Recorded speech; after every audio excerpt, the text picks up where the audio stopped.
Hello बच्चों, आप लोगों का स्वागत है गुरुकुल इंग्लिश क्लासेज में। तो आज के हम इस वीडियो में प्रोनाउन के एक टॉपिक रिलेटिव प्रोनाउन के बारे में पढ़ेंगे, जिसमें हु के यूज के बारे में पढ़ेंगे कि हु का यूज कहाँ पे किया जाता है। क्योंकि बोर्ड 2024 के आर्ट्स में, बिहार बोर्ड में आर्ट्स का क्वेश्चन पूछा गया था। यह 2024 के आर्ट्स में आया था। तो इस क्वेश्चन को करने से पहले हम हु के यूज के बारे में पढ़ेंगे, जो कि रिलेटिव प्रोनाउन का एक टॉपिक होता है। हु रिलेटिव प्रोनाउन में हु का अर्थ होता है जो, और इसका प्रयोग इंसान के लिए किया जाता है। ह्यूमन बींग मतलब मानव के लिए हु का प्रयोग किया जाता है, और सब्जेक्टिव केस के रूप में।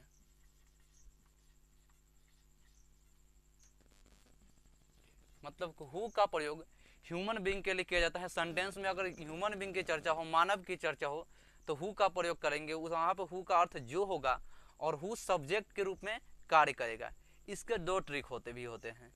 एक तो होता है कि हु के बाद हमेशा अगर वर्ब है, अगर कहीं सेंटेंस में वर्ब दे रखा है तो वर्ब से पहले हम हु का प्रयोग कर देंगे। अगर सेंटेंस में पहले से वर्ब है तो वर्ब से पहले हु का हम प्रयोग कर देंगे। या इसके एक और ट्रिक होते हैं। अगर सेंटेंस में मान लिया जाए कि दो वर्ब दे रखे हैं और एक सब्जेक्ट दे रखे, तो वहाँ पे हम किसका प्रयोग कर सकते हैं? हु का।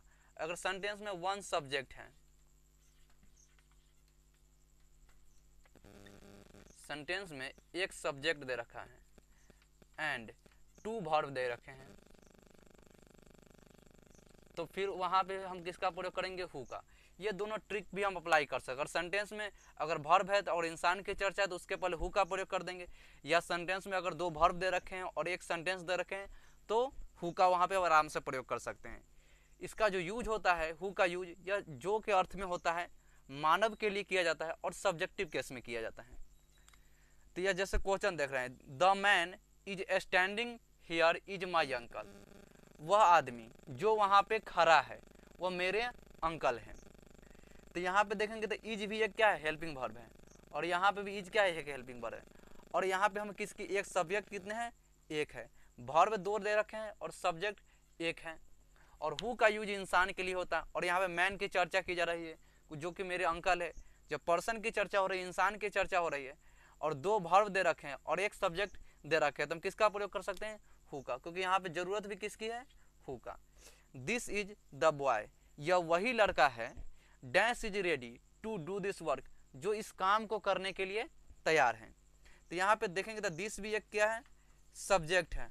और इसका वर्ब यहाँ पे इज दे रखा है, लेकिन इज भी यहाँ पे क्या है? वर्ब। और इस वर्ब का सब्जेक्ट नहीं है।